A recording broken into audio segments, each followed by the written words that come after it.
Jawel!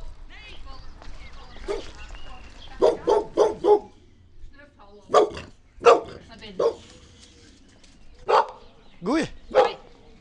Wat win je hem onderwaan? Wat ik aan het doen ben?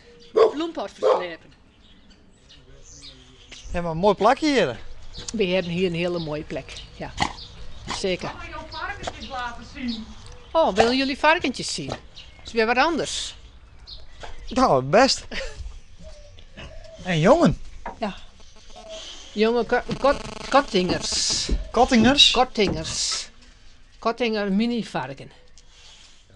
Wat is dat? Dat is een waterzuil. En als het nou warm is, dan komen de vissen erin. Hè? Dat is lekker warm in die buis. We hebben er ook wel eens een kikker in gehad.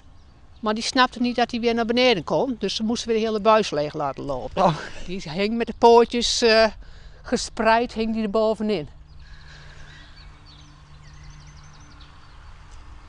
Maar ik denk dat gewoon de warmte is wat ze op afkomen.